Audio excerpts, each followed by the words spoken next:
Salut à tous, c'est Sully Perfect Ten, j'espère que vous allez bien. On se retrouve pour la review de Money in the Bank 2025 qui a eu lieu la nuit dernière. Alors qu'en ai-je pensé, il y a quand même des choses à dire. Je pense qu'il y a eu des débats sur les réseaux sociaux, ça a fait parler pour un certain événement qui s'est produit en fin de show. Vous devez savoir de quoi je veux parler. J'ai fait cette review, voilà, je suis en train de la tourner maintenant. J'ai même sacrifié ce France-Allemagne et même la finale de Roland-Garros pour faire cette review. C'est dire à quel point je tiens à ma chaîne quand même, et à vous. Même si voilà, le match France-Allemagne n'avait pas grande importance. Mais voilà, bon, d'ailleurs la finale de Roland-Garros n'est toujours pas terminée à l'heure où je tourne cette vidéo. C'est quand même incroyable. Bref, voilà, on va parler donc de ce Money in the Bank. Je vais faire comme d'habitude, je vais vous présenter d'abord le poster avec la note globale que j'ai donnée à ce show et avec déjà un résumé en quelques minutes de ce que j'en ai pensé. C'est toujours le canevas habituel. Vous commencez maintenant à être habitué si vous êtes un fidèle de ma chaîne. Donc je vais déjà vous présenter le poster. Le voici. J'ai donc donné la note de 3 étoiles et demie à ce show, une édition du Money in the Bank qui arrivait à un moment où la compagnie avait tendance à baisser en qualité, avec en plus des départs annoncés qui pouvaient en attrister beaucoup, voire les démoraliser en arrêtant de regarder le produit pendant quelques temps. Donc même si je n'avais pas de fortes attentes sur ce show, j'attendais à minima qu'elle relève la tête, cette compagnie, en proposant quelque chose de solide et d'agréable à regarder. Au final, j'ai été partiellement rassuré, je dirais, avec ce 3 étoiles et demie, un show que j'ai préféré à Backlash, grâce à un public, je dirais, au rendez-vous globalement. Un Becky Valkyria qui a su confirmer les bonnes choses entrevues à Backlash. Un Money in the Bank ladder match masculin d'assez bonne facture dans l'ensemble avec de gros spots, une mise en scène spectaculaire façon cinéma à la fin et un angle marquant avec Fatou trahissant Solo pour un face turn vraiment tant attendu. Et enfin le retour assez surprenant de R-Truth qu'absolument personne n'avait vu venir, si ce n'est pour faire du fantasy booking sans trop y croire. Pour certains, c'est un coup de génie de la VVE et un work très travaillé, et pour d'autres, un changement de braquet en panique, en mode on écoute les fans, concluant alors que ce n'était pas un work et que ce pay-per-view n'aura été marqué que par une seule surprise, celle de se rendre compte que les fans ont une voix. Donc chacun se fera son opinion sur le sujet et je développerai tout ça en fin de vidéo en échafaudant ma propre vérité sur cette situation qui, il faut le rappeler, ne doit quand même pas occulter tout ce show car c'est avant tout du spectacle proposé dont il faut parler et il ne faudra pas se rappeler uniquement de ce show comme de celui où R-Truth a fait son retour soit pour le work du siècle soit pour le rétro-pédalage du siècle de la VVE. Un show tout de même avec peu de victoires face, seulement 1 sur 5, celle de Cody et Jay, mais qu'on pourra tout de même considérer comme suffisante si l'on ajoute le retour de R-Truth et le face turn de Fatou pour nous donner quelques moments de joie. Un show aussi assez prévisible quand même en termes de résultats, puisque personnellement je n'ai pas fait d'erreur de prono, malgré quand même j'avoue la tentation de changer d'avis concernant Rollins au dernier moment. Bon, finalement je ne l'ai pas fait. En termes de critique, un Money in the Bank féminin correct, mais avec encore pas mal d'imperfections comparé à celui des hommes. Match lent, chorégraphié, avec peu de moments mémorables. Naomi, comme Rollins, sont à mon sens, en tout cas, de bons choix pour des raisons que je développerai plus tard. Le match ajouté à la dernière minute entre Dominic et Octagon Jr. n'avait pas spécialement sa place au vu du spectacle proposé et de sa ridicule durée, vraiment inférieure à 5 minutes. Un match de remplissage pour faire plaisir aux latinos présents dans l'arène, mais Octagon aurait mérité, je pense, une meilleure exposition que ça. Et enfin, sans surprise, le main event, un match ennuyeux, long et peu inspiré, sauvé en grande partie par le retour de Truth, mais cela fut bien trop peu pour se dire que ce main event fut une réussite. Quant à Cena, il était fidèle à lui-même, et puis quant au Rock, voilà quoi, j'ai même plus envie d'en parler. Au final, donc un show plutôt correct dans l'ensemble, sans être exceptionnel, mais comme il est meilleur que d'autres à l'issue de cette première partie d'année, il apparaît finalement comme l'un des meilleurs de l'année, quoi. Donc tout est relatif donc. Un show clivant quand même, je dirais, apprécié pour quelques moments forts, mais entaché quand même par des choix créatifs qui peuvent être considérés par certains comme discutables, avec un rythme inégal et plus secondairement aussi ce côté surcommercialisation hein, de tout ce qu'il est possible de commercialiser. Hein. Mais bon, c'est la TKO, hein, on est dans la TKO era, hein, n'est-ce pas? Donc voilà, maintenant il faut plus s'en étonner. Hein. Je vais à présent passer au graphique, donc avec les notes que j'ai données à chacun des matchs par ordre d'apparition avant d'entrer dans le détail de chacun d'entre eux, comme je le fais habituellement. Voici le graphique donc. Le Money in the Bank féminin, 3 étoiles 25. Dominique contre Octagon Junior, j'ai un peu hésité, mais finalement, je n'ai pas noté ce match. Becky Lynch contre Valkyria, 4 étoiles. Même note pour le Money in the Bank masculin, 4 étoiles. Et enfin, le main event, Cody Jace contre Policina, 3 étoiles. Voilà, donc maintenant, on va rentrer dans le détail.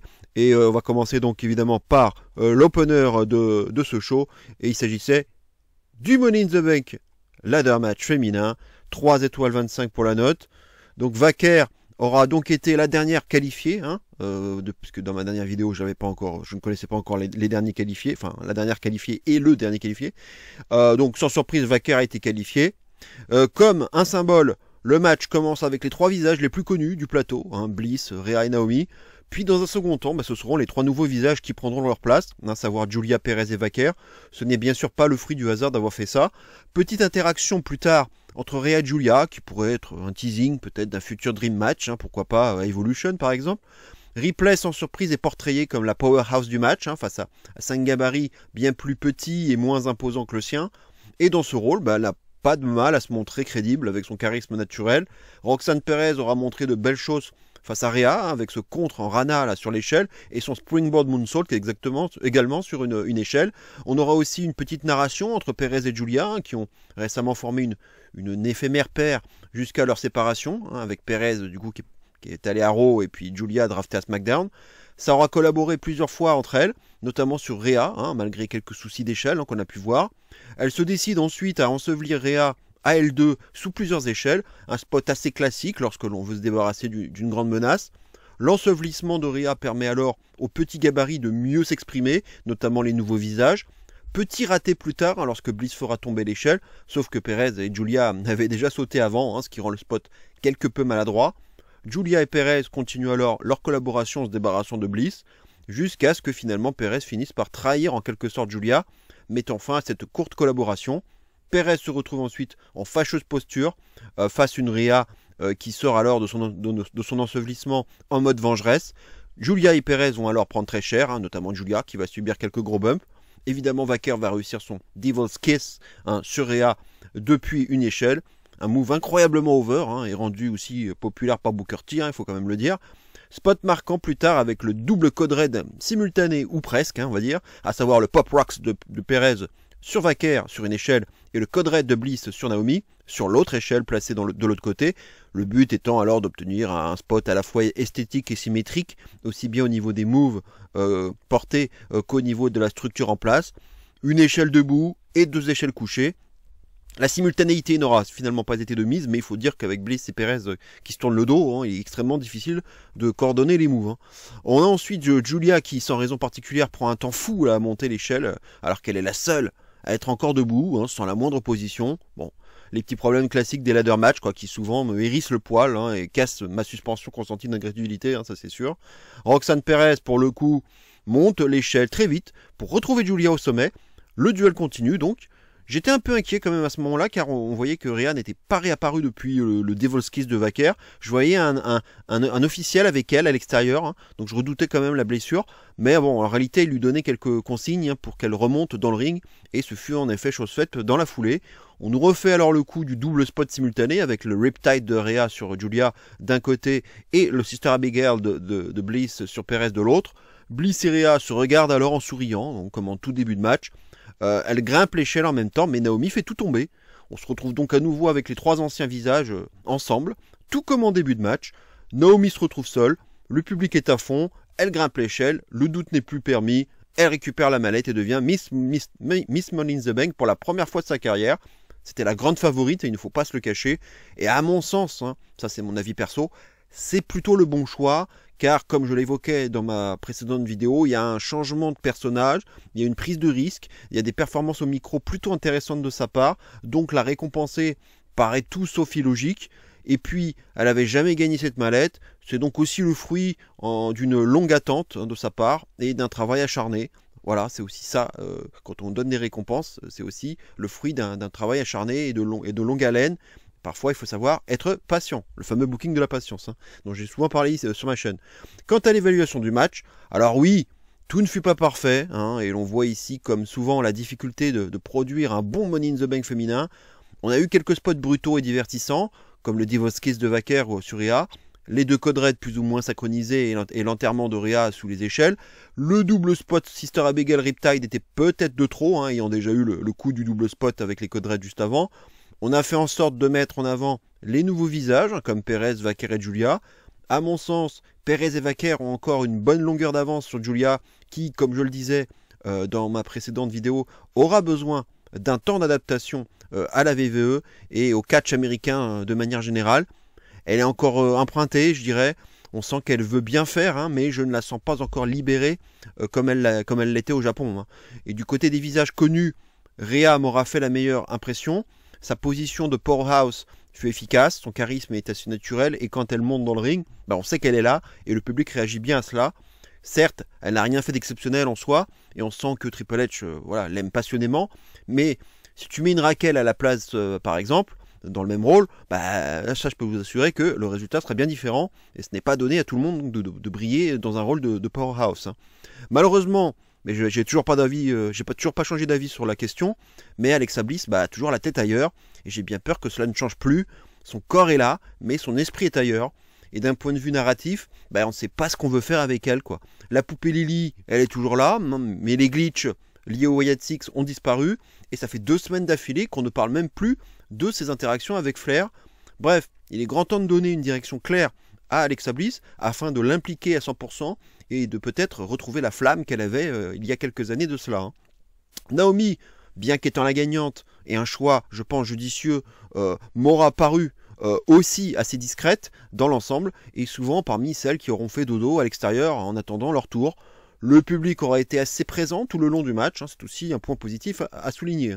Un bel effort de storytelling aura été fait entre Roxanne et Julia, même si les deux sont désormais dans des brands séparés. Des petits teasings de quelque chose entre Rhea et Julia, voire entre Rhea et Bliss, mais ça reste assez flou, d'autant plus que là aussi, ce sont toujours des duels entre deux filles qui sont dans des brands distinctes. Sur les points plus négatifs, les couacs d'échelle, comme souvent, n'ont pas été oubliés, et c'est souvent la difficulté avec ce genre de stipulation. Un rythme assez lent et maladroit par moments aussi, avec pas mal de temps mort, avec chacune attendant son tour hors caméra, ou bien restant inactive, comme ça, hors du ring. Là encore, j'ai souvent dit ça dans mes reviews des Money in the Bank, notamment ceux des femmes, et il semble vraiment difficile de sortir de ce carcan lorsqu'un match est produit de A à Z avec des consignes reçues par chaque lutteuse qui pour certaines n'ont pas l'habitude de ce genre de stipu et doivent se coordonner tout en évitant les accidents et les aléas en tout genre. Du coup, en cherchant à bien faire, on en devient trop scolaire et le résultat peut souvent paraître maladroit et un peu trop propre, scripté spot par spot, ce qui nuit forcément à son réalisme et à son intensité. On pourrait aussi critiquer la fin un peu simpliste, 2 femmes qui tombent d'une échelle et une Naomi qui finit en solo sans la moindre opposition. Ce n'est pas une fin particulièrement marquante et elle fut surtout peu originale. Un match qui manque, je trouve, de spots marquants, comme le screwdriver par exemple de Sky sur Stark l'an dernier. Le coup du double spot simultané, c'est sympa, mais ça m'a paru un peu léger. Et même s'ils l'auront fait 2 fois, ça dénote quand même un certain manque d'imagination. Je soulignerai tout de même le petit symbole de finir le match comme il a commencé, à savoir avec les 3 visages les plus connus du public. Et je trouve que le défaut que je déplorais des enchaînements de duels lors de l'édition de 2024 avait été moins présente, je trouve, que dans l'édition de cette année, avec davantage d'interactions à plusieurs. Et ça, on va dire que c'est une chose à mettre à leur crédit. Bref, un 3/4 donc pour ce match honorable dans l'ensemble, mais pas exceptionnel. Mais loin d'être un match raté. C'est jamais facile d'évaluer ce genre de match, avec beaucoup de choses qui se passent, et surtout sur une longue durée, 25 minutes quand même, en l'occurrence. Stratton va devoir donc faire attention à elle, dans les semaines et les mois à venir, avec Naomi. Wacker et Perez sont de futures stars, et de futures championnes, j'ai pas trop de doute à ce sujet. Je demanderai en revanche davantage de temps et de patience concernant Julia, avant de tirer des conclusions tranchées à son égard. Et enfin, je n'en ai pas parlé comme argument supplémentaire pour la victoire de Naomi, notamment dans ma vidéo prono, mais à l'image de la mallette rose de Stratton, il existe quand même une grande tentation de faire la même chose en proposant une mallette jaune et noire avec des étiquettes caution inscrites tout autour. Certains fans, j'ai vu, ont d'ailleurs déjà proposé des idées durant la semaine, et je les rejoins totalement à ce sujet. Ça fera toujours un article sympa à mettre sur le shop, et ça devient même une tradition maintenant chaque année de proposer des looks personnalisés pour les porteurs de mallettes. Donc voilà, du coup cette victoire de Naomi, elle peut aussi faire sens rien qu'à cause de ça. Voilà, maintenant on va passer au match suivant. Dominic Mysterio contre Octagon Junior pour le titre intercontinental. Voilà, après hésitation, je ne l'ai finalement pas noté. Match qui était bien évidemment pas prévu initialement, et qui a été donc booké à la dernière minute lors de Worlds Collide, après une interaction musclée entre Dominic et Octagon Junior, après le 3 contre 3 remporté par Aerostar, Mr. Iguana et donc Octagon Junior, qui aura fait le pin victorieux sur la Lince Dorado. Dominic a défié alors Octagon au Money in the Bank et a mis son propre titre en jeu. Ça fait assez forcé quand même comme match, et on voit bien ici qu'ils ont profité de la présence de la AAA pour ajouter ce match et évidemment mettre en avant le récent rachat de la compagnie par la WWE. Entre parenthèses, Worlds Collide aura été d'ailleurs un bon show, vraiment recommandable, en dehors du match féminin, bien en dessous des autres, et un super main event entre Vikingo et Gable, à voir absolument. Un show qui a bien respecté l'histoire de la AAA, la culture de la lucha libre et ses traditions. 2h30, fort agréable, et surtout gratuite sur YouTube. Alors ne vous privez pas de le regarder, surtout, parce que c'était vraiment très cool. Pour en revenir au match, ça aura duré à peine 5 minutes. Et il y a peu de choses à en dire. Dominic amène sa hit, notamment en nouant le ruban du masque d'Octagon autour de la corde. C'est un truc qu'on a vu souvent avec Penta. D'ailleurs, le masque d'Octagon est très semblable à celui d'Octagon. Certains lutteurs de la AAA sont ringside. On a vu notamment Psycho Clown, le John Cena de la AAA, et Vikingo. Dominic ne manquera pas de les provoquer tout en tabassant son adversaire. Octagon est propre dans ce qu'il fait et il propose de jolis moves. Morgan à l'extérieur est là pour distraire Octagon et permettre à Dominic de reprendre l'avantage avec un 619 suivi d'un frog splash sur le dos d'Octagon pour la victoire. Voilà, une fin franchement brutale, brutal. Et même si ce match a été ajouté tardivement, dans une carte aussi légère, il y aurait quand même largement eu la place d'ajouter 4 ou 5 minutes supplémentaires, je pense. J'ai hésité donc à noter ce match. Finalement, j'ai décidé de ne pas le faire. À peine 5 minutes, c'est bien trop peu pour en donner une note au final. Et ça aura plus ressemblé à une petite parenthèse de lucha libre en mode respiration après le Money in the Bank. Au final, ce match. Le résultat est bien sûr ici sans surprise, mais ça aura tout de même fait une 4e victoire heel en 5 matchs dans ce pay-per-view. Donc voilà, j'ai pas grand chose d'autre à dire sur ce match, sans grand intérêt. Octagon Junior est irréprochable sur ce qu'il leur a proposé, mais il est victime du booking ici. Ce match est un peu une occasion manquée et un remplissage improvisé, histoire d'étoffer une carte jugée trop courte, tel un pansement face aux critiques des fans, un peu comme R-Truth d'ailleurs. Il n'y a aucun moment mémorable à retenir de ce match. Pas de near falls, pas de suspense, pas d'épicness, peu de moments marquants, peu de mouvements marquants, malgré les qualités évidentes d'Octagon Junior montrées ici ou là. Voilà, c'est un match qui n'est pas horrible au sens technique, mais c'est surtout un match frustrant et inutilement limité, quoi. Octagon mérite mieux que ça, je pense. Ça, c'est une certitude. On va passer maintenant au match suivant. Becky Lynch contre Lyra Valkyria pour le titre intercontinental. À nouveau, 4 étoiles pour la note. On saluera l'attaque de Lyra sur Becky en pleine présentation d'Alyssa Taylor, ce qui convient parfaitement à la rivalité et à l'envie d'en découdre. Là-dessus, c'est déjà un premier bon point. On notera aussi que l'arbitre est à nouveau Jessica Carr, comme à Backlash, donc les agissements m'avaient quelque peu chagriné, mais je doutais qu'on ait à nouveau le même overbooking qu'à Backlash, donc je restais quand même plutôt confiant à l'abord de ce match. À nouveau, malheureusement, Valkyria va avoir un problème de garde-robe, comme au Rumble. Ça commence à faire beaucoup et Jessica Carr va alors être obligée de rectifier le tir, ce qui coupe un peu le bon élan de ce début de match. C'est dommage. Mais ensuite, heureusement, le match va bien se lancer avec de très belles manœuvres, de très belles séquences. L'alchimie est évidente et on retrouve les bonnes choses déjà vues à Backlash. Belle descente de la cuisse à l'extérieur de Lyra alors que Becky est couchée sur une barricade. Elle commettra l'erreur de retenter la même prise dans le ring, mais contré cette fois-ci par une belle powerbomb de Becky. À l'image de Backlash, Lyra va encore se dégager d'un main handle slam de Becky, pourtant porté depuis la deuxième corde, hein, un super main handle slam, hein, comme le dit Pat McAfee. Becky va emporter un deuxième pour bonne mesure à l'extérieur, mais voilà, on sera à l'extérieur du ring, mais à ce moment-là, Lyra va agir comme un poids mort et Becky n'arrive pas à la remettre dans le ring. Hein, donc à ce moment-là, j'ai eu très peur en direct que le match se finisse comme ça sur un double décompte à l'extérieur, qui aurait quand même été très très décevant. Becky, alors, à l'expérience, remonte et ressort hein, pour briser le compte de l'arbitre, mais se fait surprendre par un Nightwing de Lyra. Le compte de l'arbitre repart et là encore, j'ai une petite frayeur, mais les deux remontent juste à temps. Les coups pleuvent. C'est une vraie bagarre à laquelle on assiste, hein, les roll-ups s'enchaînent, mais obtiennent toujours un compte de 2, hein, jusqu'à un renversement de Becky qui finalement obtiendra pour sa part le compte de 3, et oui voilà.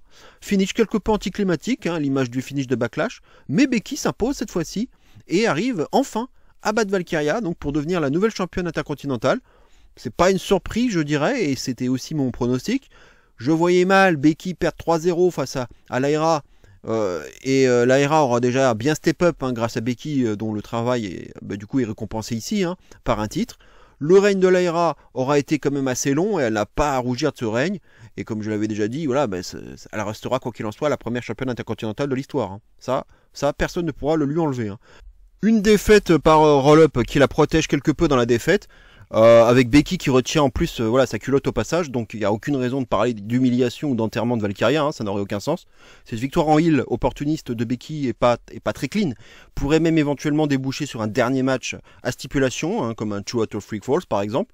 Tout dépendra de quand reviendra Bayley surtout, hein, car en effet ça m'a quelque peu surpris qu'on ne l'ait toujours pas vu, bien qu'on soit en Californie hein, chez elle, donc ça aurait été le moment idéal. Lyra a dû s'exécuter, hein, donc du coup comme la stipulation l'exigeait, en levant le bras de Becky à contre-cœur, mais Becky fait quand même de l'excès de zèle, et lui demande de lui lever le bras à nouveau, mais aussi de lui mettre la ceinture autour de la taille. Lyra en bonne babyface s'exécute malgré tout, mais finira par craquer en portant une belle German suplex à Becky, suivie d'un Nightwing. Lyra, dans la foulée de ses dernières performances, a gagné en assurance et en personnalité. Hein, cette réaction a donc du sens et c'est plutôt une bonne chose d'avoir fait ça, à défaut d'avoir vu le retour de Bayley qui se fait cruellement attendre. Donc c'est bien parce que il y a une évolution du personnage, donc cette réaction pour moi elle fait sens, et puis visuellement j'avais trouvé ça plutôt bien fait, la ceinture posée et hop tout de suite la German, donc c'était pas mal. Quant à l'évaluation du match, ce fut sans doute le meilleur match hein, de la soirée d'un point de vue purement in-ring et même storytelling, même si ce match ressemble pas mal à celui de Backlash, hein, exception faite donc de la partie overbookée autour de la protection du coin.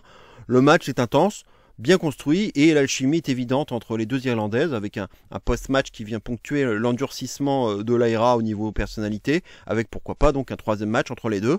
Un match bien rythmé, avec de belles séquences, comme le Superman and the Slam, le Spike DDT de Becky, et la descente de la cuisse de Lyra à l'extérieur du ring.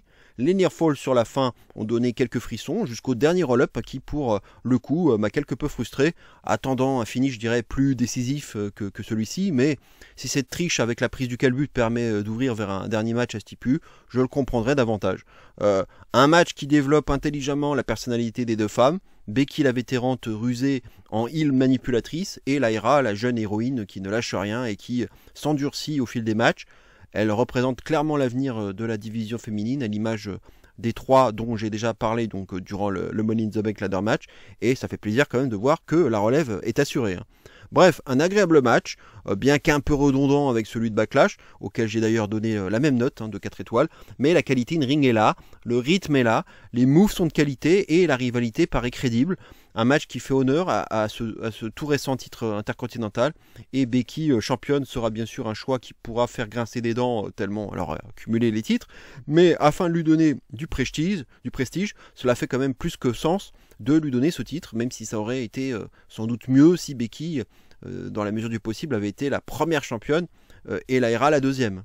Il n'y a plus qu'à finir la trilogie, donc soit Night of Champions, soit à Evolution, et on pourra alors passer au next step avec Bayley à SummerSlam, hein, chose que beaucoup de gens attendent avec impatience, je pense. Hein.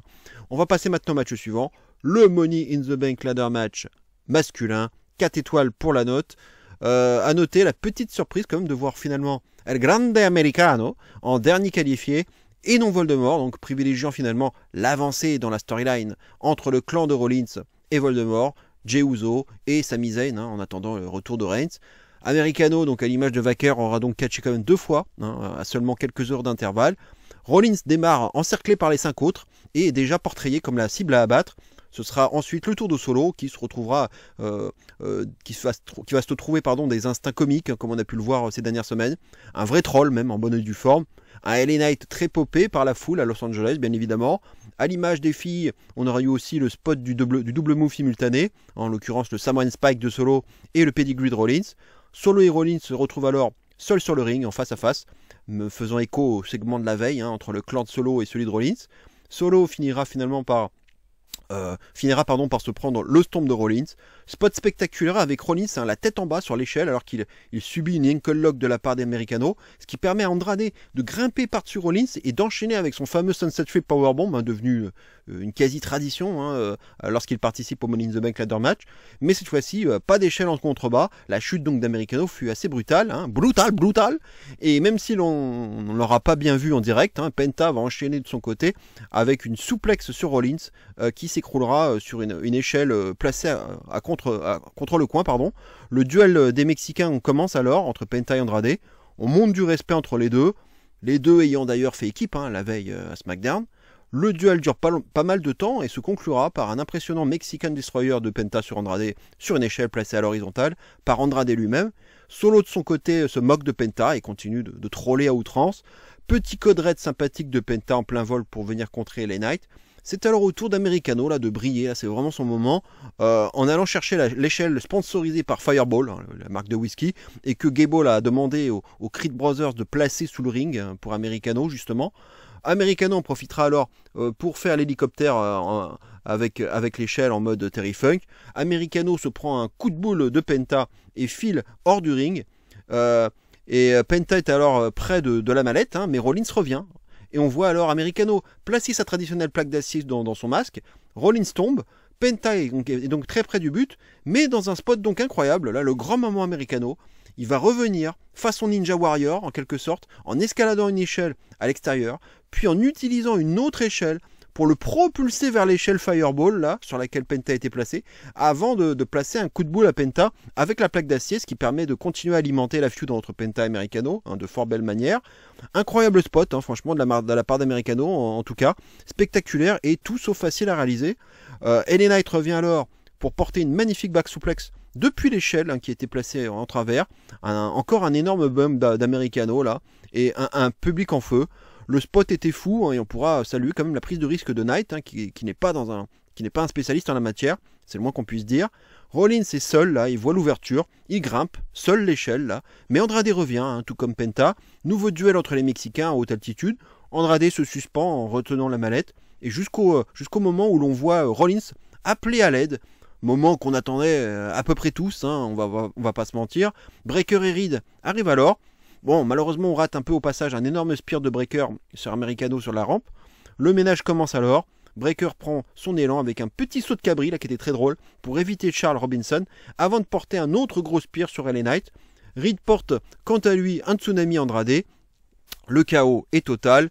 Eman désigne Solo là à l'extérieur comme un symbole et encore une fois cela fait écho au segment de la veille.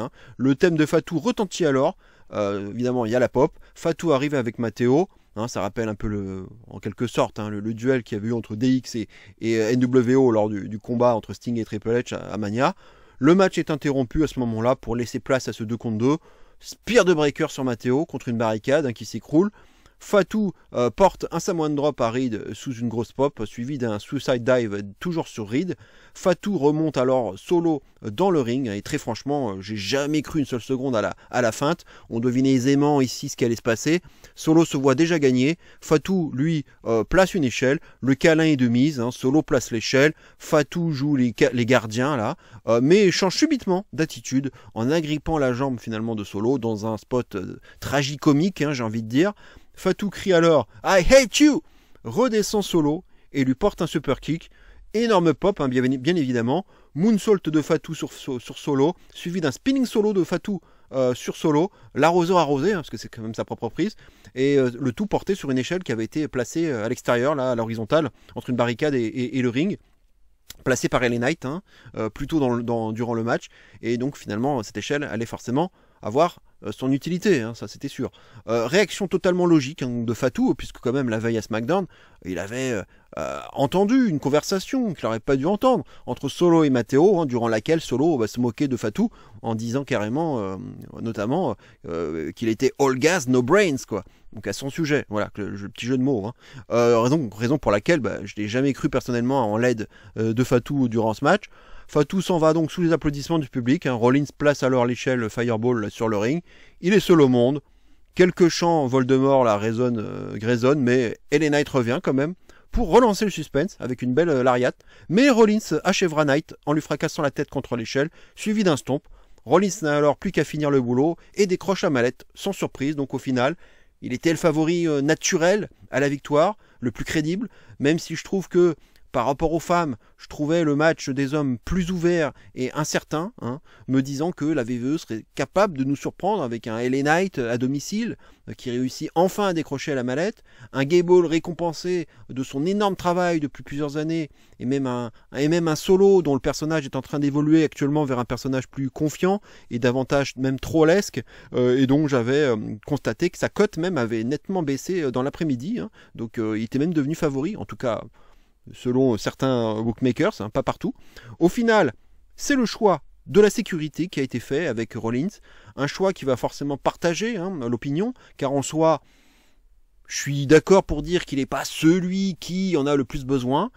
Ancien multiple champion, souvent placé dans l'upcard et donc jamais loin du titre suprême, mais personnellement, je ne suis pas choqué par ce choix et je ne le critique pas outre mesure, car cela va, je dirais, avec la storyline actuelle. Le mec, il a monté son clan en mettant toutes les chances de son côté. Il a une vision et son plan, c'est de récupérer le titre suprême. Du coup, il s'en donne les moyens en voulant bouleverser l'industrie du catch, comme il l'avait promis avant Mania. Ça ressemble un petit peu finalement à ce qu'est en train de faire MJF en se joignant au World Syndicate. Son but, c'est d'avoir le titre suprême, et puis il se met aussi avec deux mecs assez costauds, qui pourront jouer un peu aussi ces gardes du corps en quelque sorte. Donc il y a un petit côté comme ça aussi avec Rollins. Et de plus, du coup, les adversaires de Rollins avaient tout de même tous un profil très marqué mid-card et n'étaient pas franchement construits comme de futurs champions du monde.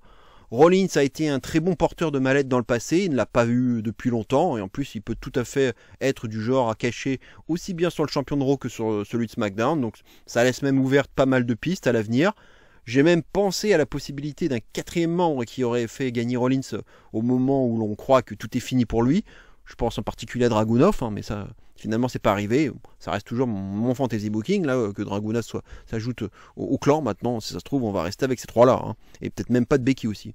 Quant à l'évaluation du match, c'est un match, certes, un peu trop long, faut quand même le reconnaître, 33 minutes tout de même, mais un match bien meilleur que celui des femmes, sans discussion possible même. Match chaotique, spectaculaire, intense, et avec pas mal de gros spots. On n'a pas non plus oublié d'y ajouter du storytelling entre les deux clans Hill, comme entrevu la veille à SmackDown. Pas mal de mecs auront brillé, comme Andrade, Penta et Americano, pour les gros spots. Le Sunset Flip Powerbomb d'Andrade, la souplex de Knight là sur Americano et le spot Ninja Warrior, là, que j'ai appelé ça comme ça, d'Americano, auront marqué les esprits, tout comme les duels entre Penta et Andrade, deux Mexicains qui se respectent, mais qui doivent ici jouer leur carte personnelle. Évidemment, le moment du face turn de Fatou aux dépens de Solo aura été l'autre grand moment du match. Un choix logique, cohérent et fort narrativement parlant, marquant la fin d'une alliance et le début d'une future rivalité, probablement pour SummerSlam, comme on pouvait le deviner depuis au moins Mania. Le duel des deux factions Hill aura été aussi un moment marquant, bien qu'un peu court au final. Il n'a pas vocation à planter des graines pour plus tard. Vu que la New Bloodline là, elle est vraiment en miettes. Puis en plus, voilà, il y a des blessés, donc on ne sait pas quand est-ce qu'elle va revenir, dans son état, on va dire initial, hors Fatou du coup. Et puis les deux clans en plus, surtout, sont dans des brands séparés. Donc voilà, ça va peut-être pas servir à grand chose au final. Ce spot aura surtout servi donc à mettre en scène le face turn de Fatou par la suite, surtout à quoi aura servi ce duel, on va dire, entre les deux clans Hill. Niveau critique, on pourra reprocher à son match sa longue durée, son overbooking un peu forcé, avec un trop grand nombre d'interférences, le passage du 2 contre 2 ayant complètement interrompu même la bonne tenue de ce match, Le face turn de Solo peut paraître, le face turn de Fatou pardon, peut paraître un peu trop téléphoné à l'image de la trahison de Heyman à Mania, mais tant que c'est logique, moi c'est tout ce qui m'importe à l'arrivée. Hein. Le choix du vainqueur pourra prêter à débattre. LA Knight, Penta ou Gable pouvant aussi être des choix judicieux pour renouveler la scène du main event. Je pense en particulier à Gable, qui était mon favori d'ailleurs l'an dernier au Money in the Bank, et qui aurait aussi pu nous surprendre cette année pour récompenser son énorme travail hein, depuis déjà plusieurs années, et son énorme match face à Vikingo seulement quelques heures plus tôt. Faire 2 matchs aussi compliqués dans la même journée, bah, c'est tout sauf un cadeau, et à un moment donné, ce genre d'effort, je pense, se doit d'être récompensé.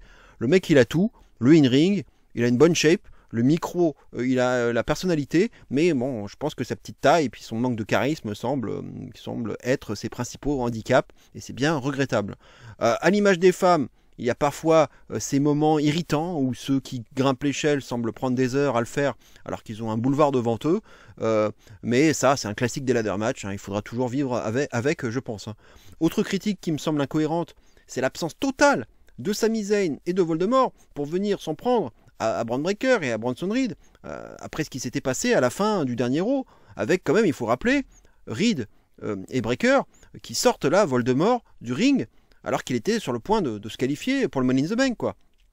Donc, autant que Jay n'intervienne pas, bon, ça je peux le comprendre, puisqu'il avait son match juste derrière, mais autant Sami et Voldemort, bah, eux, ils n'avaient rien à faire, et ils ont préféré laisser agir Breakker et Reed, alors que Sami, quand même, il a quand même bien rappelé à Raw que la victoire de Rollins, bah justement, ce serait une catastrophe, quoi. C'est justement ce qu'il faut éviter à tout prix. Bah, bon, bah, pourquoi t'interviens pas alors? C'est ça que ça n'a pas de sens. Donc finalement, la VVE a préféré opter pour un autre duel entre les sbires de Rollins et ceux de Solo afin de préparer le face turn de Fatou. Si en soi, cela peut aussi se défendre, je trouve quand même que ce montage est davantage forcé que celui qui aurait vu Sami et Voldemort intervenir, vu qu'ils ont des problèmes avec Rollins depuis plus longtemps et que le clan de Rollins et celui de Solo sont donc comme je le disais, dans des brands séparés, donc avec des histoires différentes à raconter à l'heure actuelle, quoi. Bref, un match spectaculaire, chargé en action, avec un public à fond, des moments forts et des catcheurs investis. Le storytelling entre Jacob et Solo et entre les deux factions heel a été l'un des moments, un des points forts de ce match, tout comme le petit clin d'œil entre les deux Mexicains afin de faire plaisir à un public de Los Angeles, évidemment, dont la population hispanophone est fortement représentée. Un match solide dans l'ensemble et qui a semblé, comme souvent, plus fluide et moins chorégraphié que celui des femmes, avec davantage de soins apportés au storytelling, avec ce Jey Uso contre Gunther Haro demain pour le titre poids lourd, bah forcément il faudra suivre avec intérêt ce que fera Rollins, hein, car un cash-in est déjà fortement envisageable, même si j'aime bien quand la mallette est portée pendant un certain temps, avec des teasings de cash-in, plutôt que des cash-in faits très rapidement, alors qu'ils ont quand même 1 an pour le faire, quoi. 4 étoiles donc, c'était globalement du bon boulot, et chacun se fera son opinion sur le choix du vainqueur, qui, personnellement, ne me gêne pas outre mesure. On va passer maintenant au main event de ce show, à savoir Cody Rhodes et Jey Uso contre Logan Paul et John Cena, donc le match tag, 3 étoiles pour la note. C'est donc finalement le main event, hein, et cela pouvait annoncer un gros truc, hein, et même peut-être un cash-in, hein, puisque, après tout, les deux champions suprêmes de la compagnie étaient réunis dans un même match, donc mettre ce match après le ladder match masculin, bah, ça pouvait lancer éventuellement teaser quand même un cash-in, on sait jamais. J'ai même aperçu quand même la maman du Rock qui était au premier rang un peu plus tôt durant le show, ce qui pouvait alors être un gros spoiler, mais bon, on verra que finalement que non. On verra que non, hein, c'est dire à quel point le Rock se moque de nous. Hein. Bref, Jey Uso avait des couleurs qui rappelaient quand même pas mal celles de la France, hein, notamment là, le haut du niveau, le haut de son pantalon là, bon, mais la comparaison on va dire s'arrêtera là. Un début de match sans surprise, au rythme assez lent, voilà, avec une domination des heels sur Jey Uso. Bon, il est déjà bien difficile de s'investir dans ce match. Logan Paul n'arrange rien à l'affaire, en plus avec un collier de tête porté sur Jey. Cette domination des heels sur Jey paraît quand même tout de même bien longue, oubliant presque que c'est le champion du monde, hein, quand même, le champion du monde poids lourd, qui est en difficulté comme ça, et que son partenaire Cody Rhodes, lui, n'a plus de titre. Hein. Mais comme il s'agissait ici du premier match de Cody depuis Mania, bon, ils ont préféré faire mousser son retour en lui donnant la position enviable de sauveur de son équipe, et donc du position du hot tag, quoi. Cena a fait le tag donc dans le dos de Paul, histoire de teaser la dissension, et continue de s'amuser avec Jey. Ça devient vraiment très long. Logan Paul fait alors le tag dans le dos de Cena, et inversement, la mini dissension continue, ça se repousse et ça tisse des choses entre les deux heels, voilà, pour un match que personne n'a envie de voir. En attendant, Jay, lui, il rampe, il en profite pour faire enfin le tag à Cody. Là, Cody est en feu, hein, et c'est normal, après 2 mois sans catcher. Un premier double de Cena sur Cody va être sauvé par Jay. Paul va malheureusement botcher son buckshot lariat dans les grandes largeurs, hein, avant d'être cueilli par un super kick de Jay, qui n'était pas très beau d'ailleurs. Nouveau double puis Crossroads de Cody. Cody évite intelligemment un splash de Paul sur Cena afin de planter une nouvelle graine entre Cena et Paul. Spear de Jay, les 4 hommes sont à terre, this is awesome. Non, je déconne bien sûr. Joli pulverizer quand même de Paul sur Cody qui vient ensuite récupérer son drone avant d'être surpris par Cody avec une superplex tout en tenant le drone à la main, suivi d'un Uso Splash, hein, qu'on n'a pas vu du tout en live d'ailleurs, un spot je dirais viral qui n'a pas grande utilité en soi, bon, mais c'est Logan Paul dirons-nous. Hein. On aborde alors un passage un peu plus fou du match avec un écrasement des fesses de Jay sur Paul dans le coin, suivi d'un double head Cena sur Jay, puis Cody également, mais Cody se dégage du double head, Cena dégage les 2 tables des commentateurs, mais attention, hein, car ces tables sont désormais renforcées. Hein. Cody se dégage du double et Jay arrive en backup avec un spear sur Cena là, sur la table des commentateurs, qui bien entendu ne va pas s'écrouler. Logan Paul offrira alors quand même le plus beau spot du match avec ce superbe Asai Moonsault sur Jay, qui était alors allongé sur la table des commentateurs, qui va même réussir à s'écrouler, hein, quand même pour l'occasion. C'est déjà bien que ce soit arrivé. Pour un non-catcheur, hein, quand même, on peut qu'admettre que le move est vraiment magnifique. Cena porte alors à Cody son nouveau finisher, le coup de ceinture, et c'est là que tout à coup, un homme en noir et en capuche, hein, comme souvent, vient attaquer Cena et ramasser la ceinture. Il enlève sa capuche, et oui, incroyable, c'est bel et bien R-Truth, Ron Killings, hein, devrais-je plutôt dire, qui vient porter un coup de ceinture sur Cena, là, sous une pop monstrueuse, bien sûr. Cody n'a plus qu'à porter les stockades avec un crossroads pour le compte de 3. Et ben voilà, comme je l'avais suggéré dans ma vidéo prono, c'est bel et bien Cody qui vient faire le pin sur Cena, hein, lui donnant de bonnes chances quand même d'avoir son rematch face à Cena à SummerSlam, plus qu'à Night of Champions, je pense, où ça pourrait justement être Killings. On a reproduit finalement le schéma de Solo qui avait piné Cody lors du Money in the Bank de l'an dernier, et le légitimement comme challenger à SummerSlam. Donc ça devient quand même répétitif comme booking. Du coup, avec Cody qui a de bonnes chances d'être le challenger de Cena à SummerSlam, est-ce que ça ne va pas spoiler du coup le fait que du coup le vainqueur du King and Queen of the Ring, enfin qui a été annoncé là, que le vainqueur du King of the Ring sera du coup quelqu'un de Raw qui affronterait Jey Uso à SummerSlam, hein, forcément par déduction quoi. On verra bien. Fin de match en tout cas plus que surprenante donc, non pas pour les vainqueurs, hein, qui me paraissait évident. Hein, d'autant plus qu'aucun face donc du coup n'avait gagné encore jusqu'à présent dans ce show, et non pas non plus pour la personne qui a pris le pin, hein, parce que pour moi ça faisait sens que ce soit Cena qui prenne le pin, mais c'est surtout pour le retour donc de R-Truth que plus personne n'attendait là. Lui qui avait annoncé son départ il y a quelques jours de cela, s'en est suivi un élan incroyable de solidarité, des fans avec pas mal de chants We Want Truth, hein, qu'on avait entendu cette semaine à Raw, à NXT, à SmackDown, et même chez TNA, hein, cette semaine. Hein. Mais comme on le verra sur le WWE Shop, hein, dans la foulée, c'est bien le t-shirt de Ron Killings, hein, et non celui de R-Truth qui a été affiché. Donc cela annonce sans doute que R-Truth, oui, c'est ce qu'il avait dit, il est bel et bien parti, comme cela avait été annoncé donc, mais que c'est en fait Ron Killings qui débarque à la VVE, donc un personnage sérieux qui n'a plus rien à voir avec le R-Truth idiot extrêmement drôle qu'on a connu depuis des années.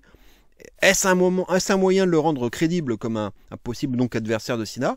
C'est pas impossible, hein, pourquoi pas Night of Champions, puisque c'est un choix un petit peu plus quand même secondaire, par rapport donc à Cody, du coup, qui serait plutôt placé pour SummerSlam. Hein. Ça, je vois bien ça comme ça.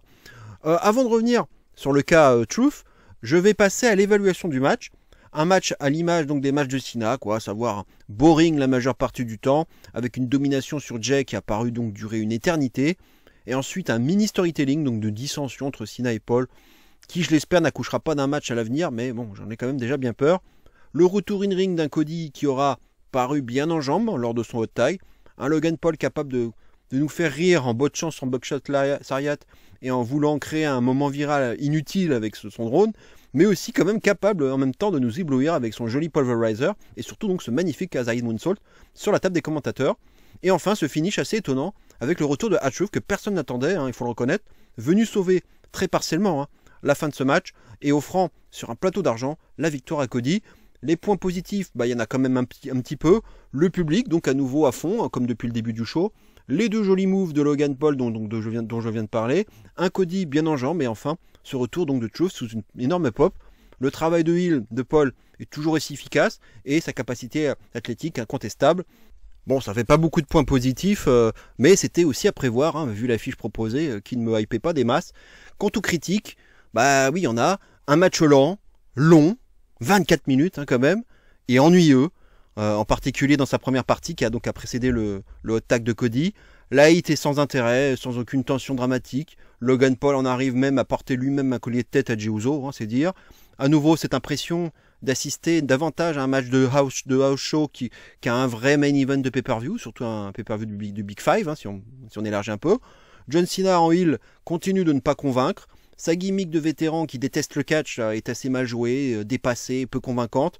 Sa lenteur et son style des années NT1 ne peuvent plus coller en 2025. Et son selling là sur les 2 Crossroads avec sa tête à 30 cm du sol est juste catastrophique, voire ridicule. On peut aussi reprocher le schéma devenu répétitif du spam de finisher, plus intervention, plus swerve final qu'on a beaucoup vu dans le passé. Un Logan Paul qui, malgré ses qualités indéniables, n'a pas franchement de grande légitimité à s'inviter au festin des main-eventers, si ce n'est de par sa notoriété, car d'un point de vue, je dirais, purement qu'effet, il a rien mérité pour être à cette place-là, quoi.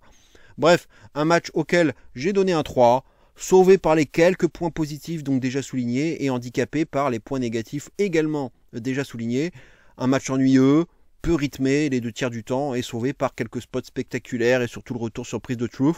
Pour le reste, j'ai même plus envie de parler du Rock, car il a gavé, je pense, à peu près tout le monde, et le heel turn de Cena est de plus en plus difficile à défendre. J'ai peine à croire que d'ici quelques mois, mon avis change et que je vous dirai alors à ce moment-là que ce heel turn est finalement un coup de génie et un dernier run incroyable de la part de Cena. Ça faut être honnête. Maintenant, est-ce que ce match avait sa place en main event ? Personnellement, je dirais que non, et le Money in the Bank Ladder match masculin aurait pu hériter de cette place, mais je pense que le star power de ce match a prévalu ici, et que possiblement il pouvait aussi permettre donc d'avoir un mini suspense quant au cash-in immédiat potentiel, chose qu'on n'aurait pas pu avoir évidemment si le Money in the Bank Ladder match masculin avait clôturé le show.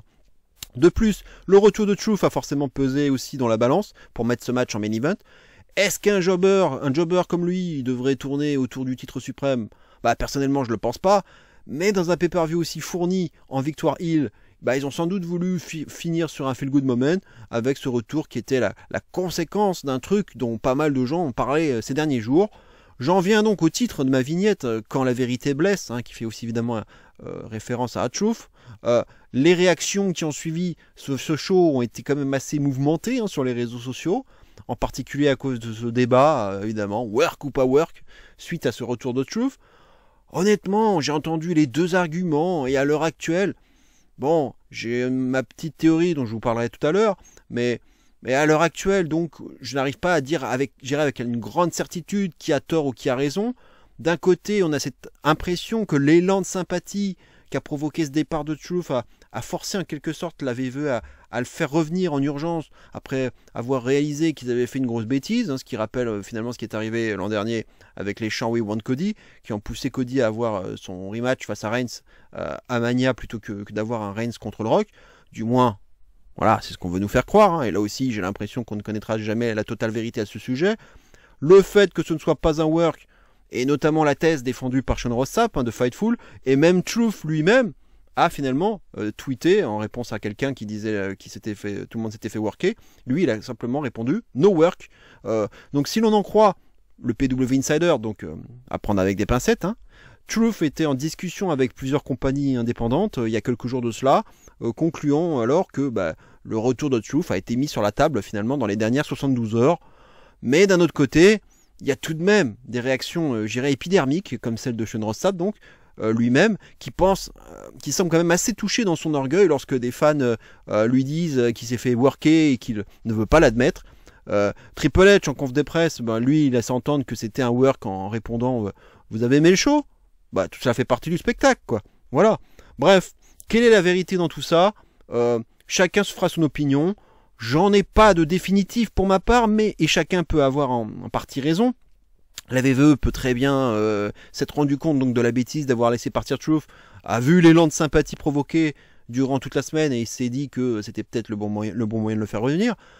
Ou bien carrément, voilà, maintenant je vais en revenir à ce que moi j'ai tendance à penser, ça serait plutôt ma théorie, c'est qu'à la manière donc de Cody en 2024, une tentative de coup de poker incroyable de la VVE, vu qu'ils se sont rendus compte que ça avait plutôt bien fonctionné avec Cody justement l'an dernier, donc en me disant, alors en pensant que, en faisant la même théorie que c'était comme ça aussi que ça s'est passé en 2024 du coup, c'est-à-dire que R-Truth qui va faire croire à tout le monde, donc comme il l'a fait sur les réseaux sociaux, qu'il a quitté la compagnie, sachant évidemment pertinemment que les fans allaient mal le prendre et réclamer son retour, et vu tout ce qui s'est passé à la fin de Saturday Night Main Event et l'annonce du 2 contre 2 donc au Money in the Bank, tout était possiblement planifié pour que cet élan de solidarité anticipé de la part de la BVE permette en quelque sorte de builder à distance le 2 contre 2 et d'aboutir au final qu'on a vu hier quoi. En bref, un work aux allures de shoot, mais qui était finalement bien un work. Voilà. Bon, ça devient un peu compliqué tout ça, mais si je devais me positionner vraiment, je partirais plutôt là-dessus. Donc, plutôt sur quelque chose, donc une théorie donc à rebrousse-poil de ce que prétend Sean Ross Sapp, notamment. Mais si vous êtes à fond derrière la théorie du no work, je ne vous en voudrais pas outre mesure, et sur le principe, il n'y a rien de grave, il n'y a rien de grave à cela. Et au final, l'essentiel c'est que Ron Killing soit toujours là, et donc toujours futur Hall of Famer, ce qui deviendra sûrement, et en plus sous son vrai nom, et donc avec une autre personnalité à prévoir, et donc d'autres choses à raconter avec Cena, du moins je l'espère. Donc je pense pas que la blague durera bien longtemps, Night of Champions ou SummerSlam au max, et après on pourra passer à autre chose, donc il n'y a pas de drame en soi. Voilà, en tout cas moi ce que je pense vraiment que ils ont vraiment tenté un pari, comme ils ont, mais en anticipant les choses et en sachant ce qui allait se passer, comme pour Cody. Ils savaient très bien, je pense, ça reste une théorie, mais je pense quand même qu'ils savaient très bien que qu'en mettant un Rock contre Reigns à Mania, ça allait très mal réagir, que les gens allaient rager, ils allaient réclamer Cody. C'est ce qui s'est passé, et on a rebasculé bien évidemment sur le Reigns Cody, mais la VVE savait ce qu'elle faisait, elle savait que ça allait déboucher sur ce match quoi qu'il en soit. Et là, j'ai l'impression que c'était un peu la même chose. Ils savaient très bien que le départ annoncé de Truth allait susciter le même type de réaction pour aboutir finalement à ce qu'on a vu hier soir. Voilà, moi je vois plutôt ça comme ça. Voilà, maintenant chacun se fera son opinion. Mais il est drôle de voir quand même que la vérité peut blesser, comme je le titrais dans ma vignette, parce que si on n'est pas d'accord avec la théorie du no work, on se sent blessé, et c'est la même chose dans le sens inverse. Donc il faudrait tout de même pas que cette édition du Money in the Bank 2025 soit parasitée par cette affaire de work ou pas work, car au final, est-ce que c'est si important que ça? Très franchement, je pense que non. Tout ce qui compte, cela reste le spectacle proposé, et si ça vous a plu ou non, quoi. Pour le reste, ce sont juste des discussions de fans à faire au bar, sur les réseaux sociaux ou au McDo, et cela doit juste rester cela, sans insulte ni drama en tout genre. Certains aiment profondément la VVE, et n'ont pas envie de croire en la théorie du no work, car elle va les blesser dans leur orgueil, puisqu'elle va alimenter les critiques contre leur compagnie préférée, en disant que si c'est bien work, ce ne sera pas très malin, alors que d'autres personnes comme Carlito et Sarah Logan ont quitté la compagnie au même moment. Ça, c'est un argument auquel, pour le coup, je pourrais d'ailleurs adhérer, personnellement. Mais donc pour eux, donc pour ces gens-là, ceux qui sont très pro VVE, ce sera un work pur et simple, quoi. Ils vont rien entendre d'autre. Quant aux haters de la VVE, à l'inverse, ils auront eux aussi bien du mal à mettre leur impartialité de côté, et forcer pour dire qu'il s'agit d'un total no work, que la compagnie s'est chiée dessus et qu'elle est totalement responsable de ce désastre en se séparant d'un soldat irréprochable et fidèle comme R-Truth, quoi. Voilà, ça serait plutôt la position de ces gens-là. Donc vous voyez que ça peut partir dans tous les sens, et qu'au final, c'est seulement à vous de juger ce qui vous semble être la vérité, la vérité, the truth, ça tombe bien. J'ai exposé moi ce qui semble être pour moi la vérité, enfin ma vérité en tout cas. Je n'ai aucune preuve bien sûr, et on n'en aura peut-être jamais, voilà. Mais si ce qui s'est passé peut servir un peu à ouvrir ses chakras, et à discuter, voilà, dans le calme surtout, sans s'étriper, bah pourquoi pas, voilà, ça peut toujours être intéressant, ça alimente le débat, au moins, voilà, ça fait parler de catch, ça fait parler de la compagnie, donc finalement ils sont gagnants, hein. Donc ceux qui ragent, ils ne font qu'alimenter le débat, et du coup, bah ça alimente le buzz, donc la VVE elle est gagnante, hein, au final, donc si vous cherchez à chier sur VVE par rapport à ce choix, eux ils sont tranquilles, hein. Donc ça sert à rien, ça sert à rien. Donc pensez ce que vous voulez, hein. Voilà, c'est tout ce que je peux dire. Voilà, donc près d'une heure de review quand même, c'est déjà beaucoup. Je vais m'arrêter là. Merci pour votre écoute, hein. Bien sûr, je vous appelle, je vous demande si vous voulez bien, bien sûr, de bien vouloir donc liker cette vidéo. C'est important pour moi, évidemment, parce qu'il faut évidemment que cette vidéo soit écoutée et soit vue au plus grand nombre. Puis demain, voilà, demain c'est férié, diront c'est férié, on va dire, que pour la plupart d'entre nous. Donc ça vous laisse a priori du temps si vous voulez écouter cette vidéo. Et comme je l'indique sur cette image, rendez-vous le 22 juin. Ça arrive vite, c'est déjà dans 2 semaines. Bah, ce seront les pronostics de Night of Champions, donc où il y aura notamment 2 finales de tournois, donc King of the Ring et Queen of the Ring. Ça, c'est déjà ce qui est assuré. Il n'y aura pas de top 5. Ce ne sera même pas un morceau catch, hein, je le dis d'avance, puisque le mois ne sera pas écoulé. On sera donc que le 22 juin. Donc je vais attendre un petit peu. Et du coup, ce que je vais faire, je pense, ça va être plutôt de faire le top 5 dans finalement un morceau catch spécial qui sera pas pour le coup un morceau catch composé de pronostics et de top 5. Ce serait pour le coup les résultats, les réactions à Night of Champions et le top 5. Donc du coup ce serait le 29 juin. Voilà, comme ça permettra d'arriver en fin de mois, de boucler tout le mois de juin et donc de pouvoir proposer le top 5 en même temps donc que les réactions et les résultats, les réactions de Night of Champions et non pas les pronostics comme je peux le faire habituellement. Voilà, j'espère que vous avez bien compris le principe. Sinon voilà, sinon c'est pas grave, on fera tout ça en temps voulu, hein. Merci en tout cas de votre écoute et de votre patience, et n'hésitez pas évidemment comme d'habitude, n'hésitez pas à commenter, à dire ce que vous pensez de ce show, si ça vous a plu ou pas, déçu peut-être, le catch truth, hein, voilà, vous pouvez aussi bien sûr en parler, parce que c'est vrai que ça alimente le débat, ça c'est clair et net. Merci à tous, portez-vous bien, bonne fin de week-end et bon lundi de Pentecôte, hein, si vous chômez, et on se retrouve donc bientôt, donc dans 2 semaines, et d'ici là, bien entendu, n'oubliez surtout pas et plus que jamais, vive le catch et zéro miedo. Ciao à tous.